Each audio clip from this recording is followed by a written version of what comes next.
나는 그리스도와 함께 십자가에 못 박혔습니다. 이제 살고 있는 것은 내가 아닙니다. 그리스도께서 내 안에서 살고 계십니다. 내가 지금 육신 안에서 살고 있는 삶은 나를 사랑하셔서 나를 위하여 자기 몸을 내어주신 하나님의 아들을 믿는 믿음 안에서 살아가는 것입니다. 난 하나님의 은혜를 헛되게 하지 않습니다. 의롭다고 하여 주시는 것이 율법으로 되는 것이라면 그리스도께서 헛되이 죽으신 것입니다. 아멘. 예, 말씀이 좀 길죠. 예, 시간도 많이 됐는데 최대한 빨리 그리고 핵심적인 것들만 이야기하겠습니다. 요즘 삶의 방향성이 어디에 맞춰져 있으세요? 무엇을 위해서 살고 계세요? 많은 그리스도인들이 이런 질문을 받으면 크게 고민하지 않고 바로 대답합니다. 주님을 위해서 살고 있습니다. 주의 영광을 위해서요. 알겠습니다. 그럼 실제적인 것들을 얘기해 주시면 좋을 것 같아요. 주의 영광을 위해서 무엇을 하고 계십니까? 주의 영광을 위해서 어떤 일을 하고 있고 어떤 행동을 취하시며 삶에 어떤 태도를 갖고 계십니까? 라고 질문을 하면은 10중 8구 이상은 대답을 거의 못합니다. 네. 바울이 서신에서 썼던 내용 중에 무슨 일을 하든지 주의 영광을 위해서 한다라고 했던 부분들 참 잘 갖다 인용하고 우리는 쓰고 있는데 주님의 영광을 위해서 산다는 게 무엇인지에 대해서 좀 고민해 볼 필요가 있는 것 같아요. 오늘 본문 말씀에서 바울이 예루살렘 교회를 갑니다. 예루살렘 교회를 가는데 그 2장 1절에 독특한 표현이 나와요. 연수가 꽤 긴 연수예요. 내가 14년이 지나서 나는 바나바와 함께 디도를 데리고 예루살렘으로 갔습니다. 베드로가 처음 다마스커스로 가다가 예수 그리스도를 만나고요. 그리고 변화가 됩니다. 그런 다음에 바로 예루살렘 교회로 가지 않았어요. 어떤 시간을 갔냐면 아라비아 광야에서 주님과 교제하는 시간을 갖습니다. 거기에서 이제 복음에 대하여서 더욱더 분명하게 깨닫게 되고 그 후에 예루살렘 교회를 갑니다. 왜 갔냐면 자기가 갖고 있는 것들이 진짜인지 아닌지를 확인할 필요가 있었기 때문에 그래요. 그럼 그걸 가장 잘 확인해 줄 수 있는 사람들이 누굴까요? 사도들이었어요. 예수님과 실제 함께 지냈던 사람들. 그리고 바울을 만나고 바울과 함께 대화를 나누고 그가 만난 예수 그리스도에 대해서 이야기하고 그런 것들을 나눴을 때 바울 역시도 다 사도라는 것을 인정해 줍니다. 이들이. 그리고 바울은 이제 그때부터 온전히 하나의 목적을 갖고 나아갑니다. 무엇이었냐면 이방 사람들을 위하여 나아가 복음을 전하는 일을 한 거예요. 예루살렘 교회는 거의 이제 모교회 같은 곳이에요. 그러면 한 번씩 방문도 할 만했을 텐데 그리고 우리가 기억해야 될 게 바울의 고향이 어디인가를 생각해 보면 이방 지역이 아니란 말이에요. 이스라엘이란 말이에요. 그런데도 오지 않습니다. 온전히 자기의 그 사명 감당하는 데 모든 초점을 맞추고 있다가 14년이라는 시간이 지난 후에 굳이 다시 예루살렘 교회로 온 거예요. 그렇다면 바울이 14년 만에 올 만한 이유가 있지 않았을까 우리는 생각을 해봐야 되는 거예요. 괜히 또 그때가 설이고 추석이라서 온 게 아니잖아요. 여태까지 있었던 시간들 안에서는 오순절이 되었던 뭐가 되었던 오지 않았던 바울이 왜 14년 만에 거기에 왔는가, 그리고 왜 그가 이방인인 디도까지 데리고 함께 왔는가를 생각해 보면 본문에 그 내용들이 나와 있습니다. 무엇이었냐면 이제 바울이 전하고 있는 이 복음이 흔들릴 만한 사건들이 생기는 거예요. 뭐냐면 유대인들 아닌 이방인들도 예수 그리스도를 믿고 구원받는 거 맞는데 이제 유대인들에게는 절대로 끊을 수 없는 그 생명과도 같은 법이 있어요. 그게 뭐냐면 율법이에요. 이들은 그러니까 우리가 생각하는 수준에서 율법 지키는구나 이게 아니에요. 그냥 태어났을 때부터 지금까지 살아온 삶의 방식이에요. 그걸 바꾸라고 하면 너무 어려운 일이잖아요. 그러니까 지금까지 아침에 밥 먹고 삼시세끼 반찬과 밥을 먹던 사람한테 이제 새롭게 동남아시아 쪽 음식을 매일 먹으라고 하면 저는 못 먹을 것 같아요. 다른 건 아니고 고수 때문에요. 저는 고수의 고수가 되지 않았어요. 예. 목욕탕 맛이 나는 걸 먹을 수가 없어요. 예. 그것은 사람이 먹을 수 없는 음식입니다. 고수 좋아하시는 분들 정상적이라고 생각하지 않습니다. 아무튼 근데 농담이고요. 이방인들이 예수 그리스도를 믿는 건 좋은데 그들에게 뭐가 없어요? 율법이 없습니다. 우리가 초대교회에 대해서 한번 그려볼 필요가 있어요. 우린 성경 읽으면서 잘 안 그려보는데 초대교회에 성경이 있습니까? 없습니까? 없습니다. 세번역본, 개역개정, 개역 한글, 뭐 쉬운 성경 없어요. 아예 없습니다. 성경이 없어요. 이만큼 전파가 되지 않습니다. 우리가 지금 성경을 너무 편하게 보고 있지만 불과 500년 전 마틴 루터가 종교개혁을 일으키기 전까지도 라틴어로 되어 있는 성경, 그것도 일반 성도들에게는 허락도 안 됐습니다. 그 이전인데 파피루스, 양피지 이런 거 생각하시면 돼요. 그 시대에 성경이 있겠는가? 없습니다. 두 번째, 교회가 지금처럼 체계적으로 있었는가? 아니에요. 다 가정교회입니다. 그러니까 또 심각한 문제 중에 하나가 뭐냐면 사역자의 숫자였습니다. 그때 태어났어야 돼. 그러면 갈 데가 너무 많았어. 뭐 이렇게 갔다가 안디옥도 갔다가 아유 여기 있었으니까 이제 에베소 좀 가볼까, 에베소도 갔다가 순회 사역을 해도 돼. 왜? 사역자가 없어요. 그러니까 이런 상황 가운데서 뭔가 그것을 이 이방 성도들을 올가매는 통제할 수 있는 수단들이 필요하다는 생각을 가진 사람들이 가져옵니다. 뭘? 율법을. 되게 교묘히 갖고 온 거예요. 그래서 그거에 대해서 논의를 해야 돼서 지금 바울이 급하게 예루살렘으로 온 겁니다. 왜냐? 예루살렘에 있는 사도들은 거의 적통이에요. 이 사람들은 예수 그리스도에게 직접 훈련을 받은 사람들이고 이들이 인정하는 것이면 모두에게 다 통용이 돼버리는 상황이기 때문에 거기에 가서 이것을 했는데 디도가 이방인임에도 불구하고 제자들이 할례를 요구하지 않습니다. 할례 안 받아도 된다고 이야기합니다. 받아들여 준 거예요. 그냥 이방 사람들은 율법과 할례가 아닌 예수 그리스도를 믿음으로 말미암아 구원받은 거 우리는 다 동일하다. 받아들인 거예요. 교회가 근데 어느 순간부터 이걸 잃어버리고 있습니다. 무언가를 해야지만 구원받을 수 있는 신앙으로 많은 성도들이 고통받고 있어요. 왜 그러냐? 이게 굉장히 좋은 도구거든요. 성도들을 통제하기에 좋은 도구예요. 얘기해볼까요? 주일 성수, 11조, 뭐 봉사, 여러 가지 얘기들을 다 할 수 있습니다. 왜 합니까? 어떤 청년이 와서 물어요. 전사님 제가요 제빵 일을 하는데 한 달에 2번은 무조건 주일에 출근해야 돼요. 우리는 어떤 그런 마음으로 얘기를 해줘야 됩니다. 형제, 당신 지금 매우 잘못된 길을 가고 있어요. 주일 성수를 안 하는 걸 하나님이 기뻐하시지 않습니다. 직장을 간두세요. 이게 믿음입니까? 언제 쉬어요? 그럼 그때는? 토요일 날 쉬어요. 토요일 날 제가 예배 드려줄게요. 같이 모여서 말씀 보고 예배 드립시다. 이게 바른 신앙 아니에요? 예수님도 약한 자들을 위하여서 율법까지 다 깨쳐버리셨던 분이에요. 생각해보세요. 손 마른 사람을 고친 날은 안식일이었어요. 예수님도 주일 성수를 안 한 거예요. 이거 심각한 문제 아닙니까? 지금 교회 안에서 사역자들과 그런 중직에 있는 분들이 자신들이 무슨 짓을 하고 있는지 모를 때가 너무 많아요. 예수님이 하지 말라고 한 걸 아무렇지도 않게 갖고 와서 얘기합니다. 저는 그거를 영적 바리새인과 영적 사두개인이라고 얘기하고 싶어요. 영적인 대제사장들이 너무 많아요. 이게 좋은 표현이 아닙니다. 이들이 완전히 그 고정관념에 올가매져가지고요. 절대로 바뀌지 않습니다. 바울이 지금 그것을 깨치기 위해서 다시 온 거예요. 확인받고자. 그리고 제자들은 손을 내밀어서 이들과 친교의 악수를 하면서 받아들여 줍니다. 자, 제가 처음 시작할 때 질문했어요. 무엇을 위해 사냐고. 주님을 위해 산다고요? 주님을 위해 산다라고 하는 방향성은 내가 먹든지 마시든지 주의 영광을 위해 산다라는 것은 그냥 내 마음 가운데 내가 하나님 사랑하고 하나님 위해서 이 일을 할 거야. 내가 이 돈 많이 벌면 하나님을 위해서 그거 쓸 거야. 이런 개념이 아니에요. 잘못 생각하는 거예요.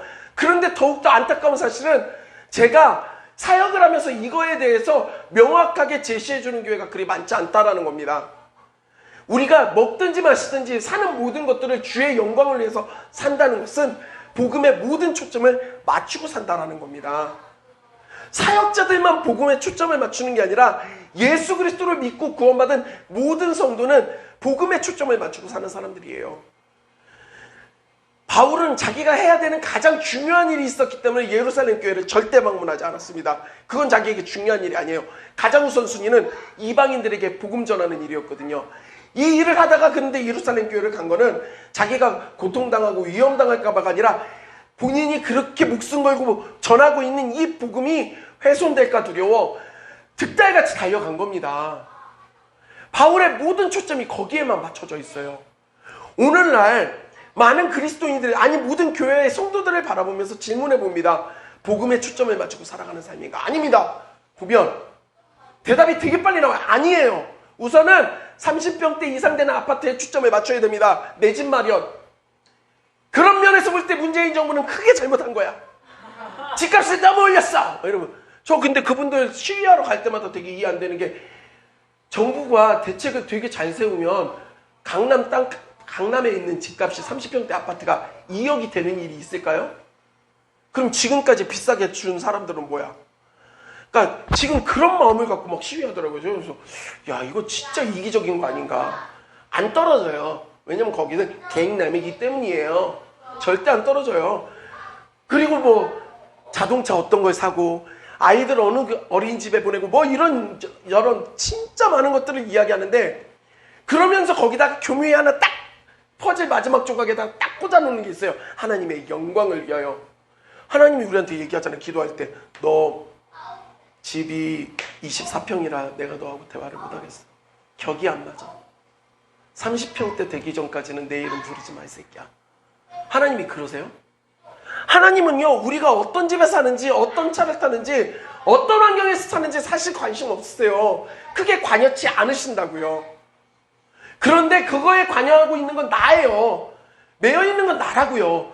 그래 놓고서는 그렇게 내 맘대로 다 살아놓고 마지막 한 조각만 주님의 영광을 위하여. 이거 얼마나 잘못된 모습입니까? 무서워요, 사실은. 두려움이 있습니다. 제가 상담을 지금 많이 해요. 찾아오셔서 상담할 때 막 두려움 가운데 있는 성도님들이 계세요. 너무 두렵다. 넘어질까 두렵고 뭐가 두렵고. 근데 그분들 저한테 상담하러 오는 정도면 안 넘어지는 만한 분들이거든요. 제가 미치겠는 건 이거예요. 넘어질 것 같은 사람들은 안 오는데 멀쩡한 사람들이 자꾸 와요. 그러니까 이거 저 사람 품에 넘어지는데 위험한데 오는 사람은 절대 안 옵니다. 오히려 잘 서 있다고 착각하고 있어요. 그런데 막 겸손한 가운데 항상 깨어있는 분들은 막 찾아와요. 그래놓고 막 그런, 누가 보더라도 입술의 말로는 엄청난 은혜를 갖고 있는 것처럼 이야기를 하면서 사람들이 인정을 해주니까 그런 것 같은데, 실제 내면을 보면 안 그런 분들 너무 많거든요. 제가 두려운 게 그거예요. 마태복음 7장에 예수님이 이런 경고를 하세요. 나더러 주여 주여 하는 자마다 다 천국에 올 것이 아니다. 내 아버지의 뜻대로 행하지 않으면 천국에 올 수 없다고 그래요. 그리고 그 다음 말씀하시는 게 그거예요. 사람들이 와서 주여 주여 우리가 주님의 이름으로 귀신도 내어 쫓고 병자도 고치고 여러 가지 일을 했습니다. 막 얘기를 해요. 기적이 일어난 거죠. 그런데 예수님 뭐라고 하냐면 내가 너희를 도무지 알지 못한다라고 얘기하세요. 전 이게 항상 무서운, 저한테는. 근데 저는 이걸 갖고 두려워하진 않아요. 두렵진 않고, 뭐냐면 항상 겸손하게 만드는 말씀이에요. 저는 정죄감 가운데 빠뜨리는 말씀이 아니라 내 기준대로 믿는 신앙은 아니에요. 그건 신념이지. 하나님을 믿는 게 신앙이에요. 그분의 뜻, 그분의 방향을 따라가는 게 신앙이에요. 근데 오늘날 신념을 가진 사람들이 너무 많아요. 진짜 무서운 사람들이 어떤 사람들이에요? 무식한데 신념 있는 사람들이 무서운 거예요. 이런 사람들이 너무 많아요. 그러니까 앞에 나와서 아무렇지도 않게 미친 소리를 해대도 아멘 아멘 하고 있고 따라가고. 사람을 따라가라고 어디 나와 있습니까? 예수 그리스도를 쫓으라고 했죠. 복음을 위해 사십시오. 우리의 비전이 거기에 있다니까요. 오늘 찬양하면서 그랬죠. 하늘 문이 열리고 은혜의 빗줄기 이 땅 가득 내리도록 마침내 주 오셔서 의의 빗줄기 우리에게 부어주시도록. 가사를 깊이 생각해 보세요. 의의 빗줄기가 언제 온다는 거예요? 마침내 주님 오시는 그날에 임한다는 거예요. 세상이 좋아지면 예수님 굳이 안 오셔도 된다니까요. 세상이 계속 좋아질 수가 없습니다. 우린 이 싸움을 하고 가는 거예요. 근데 우리가 싸우는 것은 과연 세상을 이기는 것인가? 아니요. 믿음을 지키는 싸움이에요. 신앙을 지키는 싸움. 그러려면 우리의 삶의 목적이 분명해야 돼요. 무엇을 향해 걸어가고 있는가? 복음. 계시록 말씀에 보면 성도들이 이제 순교를 당해서 주님 앞에 서 있는 자들에 대해서, 흰옷 입은 자들에 대해서 표현할 때 어떻게 표현하냐면 하나님의 말씀을 지켜내고 복음을 지켜내는 일들로 생명을 잃은 자들이라고 표현을 해요. 하나님 말씀 지키고 복음을 수호하는 일에 우리의 초점이 맞춰져야 되는 거예요. 그거는 사역자들뿐만이 아니라 모든 예수 그리스도를 믿는 자들의 삶이 그래야 된다는 겁니다. 그런데 문제가 있어요. 뭐냐? 오늘 본문의 말씀에 분명히 베드로가 손을 내밀었는데 바울이 한번 베드로한테 엄청나게 화를 내는 거예요. 사람들 다 보는 앞에서. 이게 사실 엄청난 하극상이거든요. 베드로는 예수님과 3년을 같이 지낸 수제자. 한번 설교하면 막 3,000명, 5,000명 회개하고 막 감옥문 열리고 막 이러는 능력, 파워 막 이런 사람이야.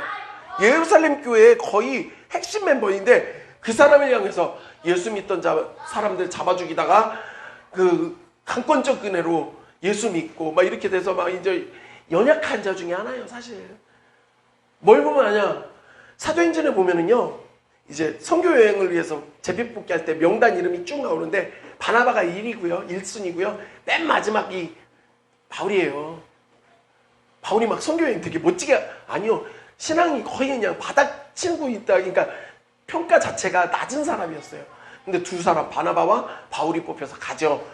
바울은 그런 존재인데, 그런데 게바에게 막 화를 내요. 무슨 일이었냐면 평소엔 이방인들과 잘 밥 먹다가 야고보 사도가 유대의 유력자들 그리스도인들을 데리고 오니까 그 자리를 안 가요.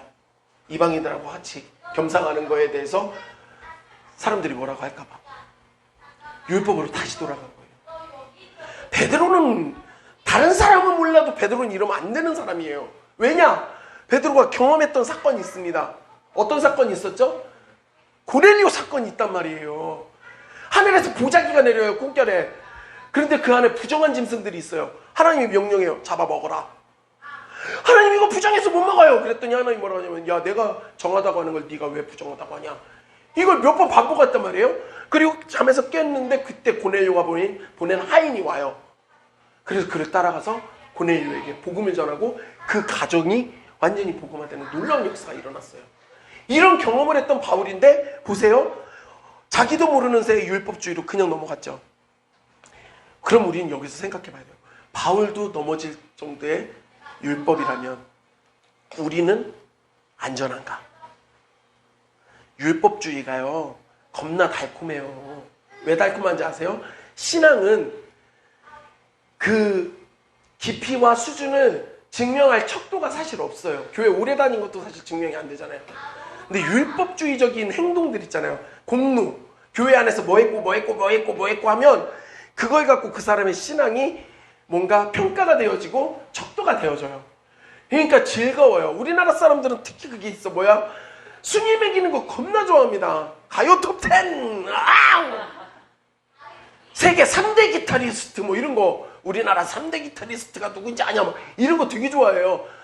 순위 매기는 걸 좋아하는 태생이에요. 그래서 시험 되게 좋아하고 모이고, 애들도 계속 그거에 매여 있잖아.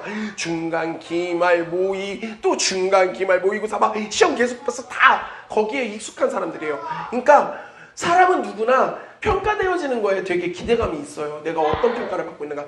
즐거움이 있단 말이에요. 언제든지 공로주의로 넘어갈 수 있다는 겁니다. 기억하셔야 돼요. 나는 안 넘어가. 아니요, 넘어가요.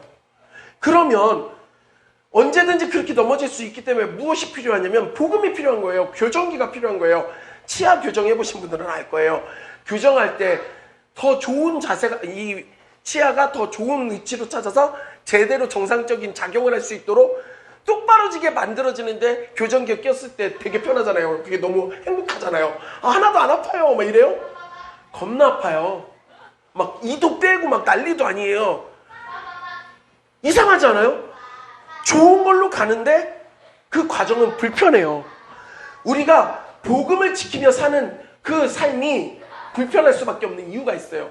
세상의 모든 삶의 법칙이 복음과는 정반대로 가기 때문에 그래요. 심지어는 교회에서도 통용되어지는 법칙과 기준이 세상과 비슷한 게 너무 많아요. 그러니까 거기에 익숙했던 우리가 복음을 받아들이면 너무 좋긴 한데 익숙하지 않아서 불편한 거예요. 그런데 생각해 보세요. 언제 이게 바뀌냐면 계속해서 끼고 있을 때 교정이 돼요. 불편하다고 빼는 순간 돌아갑니다. 그럼 우리가 넘어지지 않으려면 무엇이 필요하냐?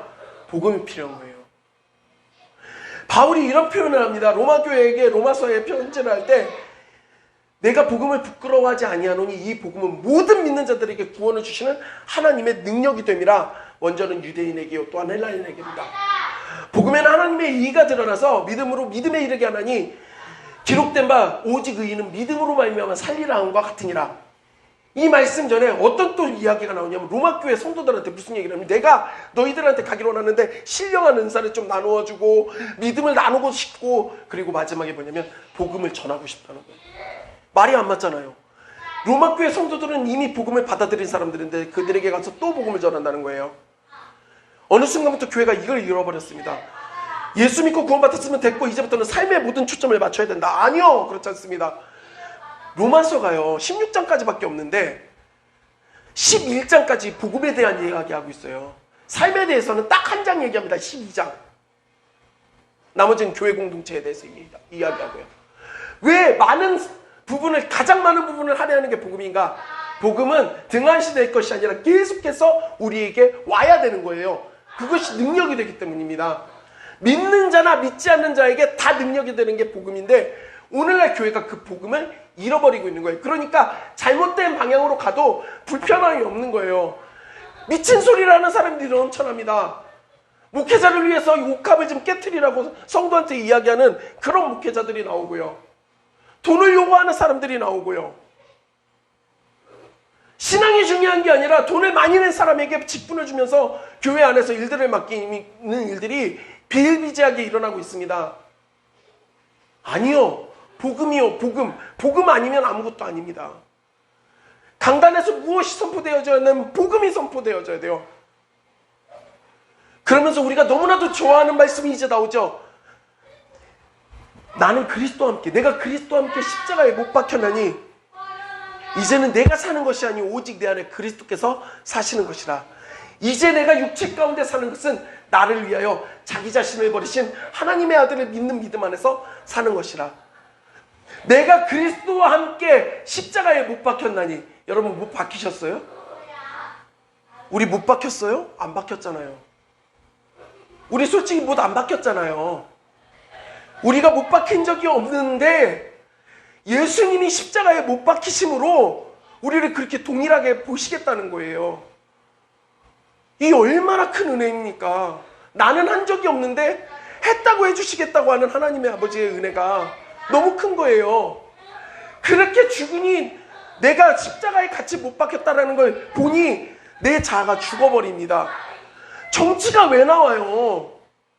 사고적인 내 것들이 왜 나오냐고요? 내 배경이 왜 나오고 나의 중심에 있는 신념이나 이런 것들이 왜 중요하냐고요? 복음밖에 없는데 그걸 잃어버려요. 그러니까 강단에서 정치적 이야기들을 통해서 성도들이 나뉘어지고 갈라지고 생활의 수준으로 성도들이 나뉘어지고 갈라지고 젊은 사람과 나이 있는 사람들이 나뉘어지고 갈라지고 주님이 이 모습을 보시며 뭐라고 할지 정말 너무나도 가슴이 아파요.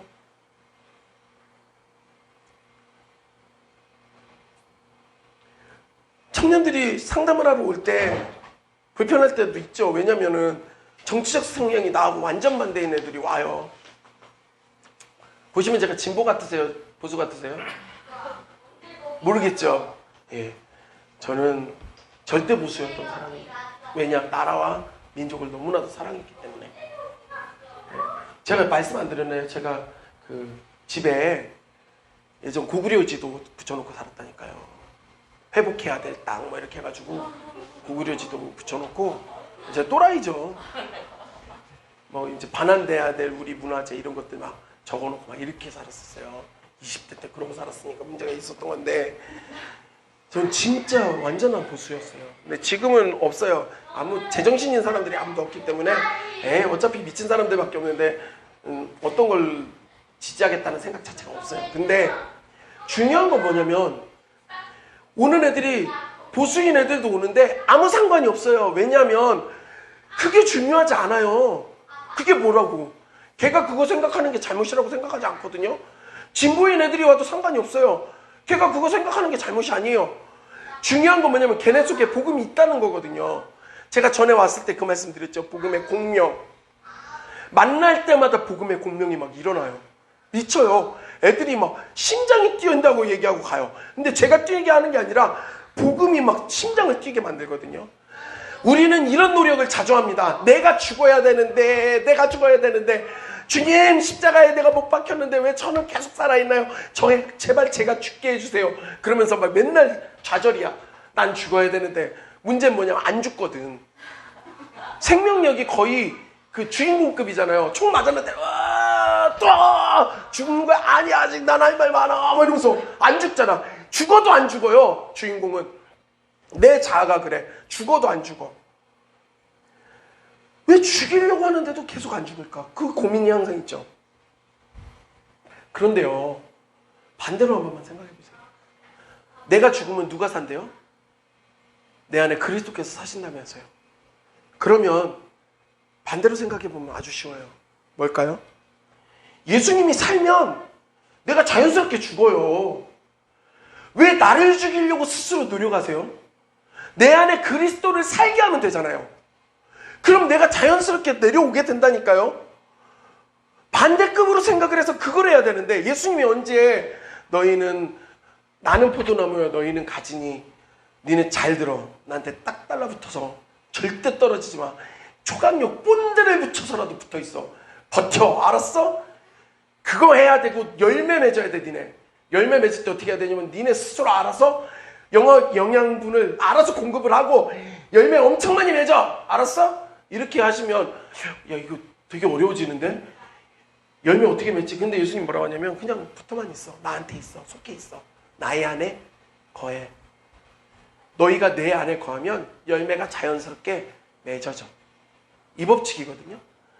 그러니까 먼저 할 거는 예수 그리스도를 살리는 거예요. 내 안에서 살게 하는 거. 복음 얘기를 계속했죠. 복음이 뭔데요? 예수 그리스도거든요. 복음이 살면 내가 죽습니다. 절대로 같이 갈 수가 없어요. 예수님이 내 안에 살아나는 순간부터 내가 내려오게 됩니다. 그걸 하세요. 적당히 율법주의 따라가고 공로주의 따라가고 세상의 법칙 따라가는 거 그냥 그렇게 교회들이 다 그러니까요. 뭐 목사님들도 그렇게 얘기하니까요. 그거 쉬운 문제 아니고요. 그거 단순한 문제 아니고요. 그거 가벼운 문제가 아닙니다. 마지막 절에 나는 하나님의 은혜를 헛되이 하지 않습니다. 의롭다고 하여 주시는 것이 율법으로 되는 것이라면 그리스도께서는 헛되이 죽으신 것입니다. 되게 무서운 거예요. 예수님의 십자가를 헛되이 만들지 마십시오. 내가 율법을 따라가고 내가 행위를 따라가고 내가 공로를 따라가면 그것이 바로 결국 예수 그리스도의 십자가를 무가치하게 만드는 일입니다. 어느 편에 설 것인가 날마다 질문하셔야 되고요. 가장 중요한 거 복음으로 사십시오. 복음을 따라가십시오. 복음만이 정답입니다.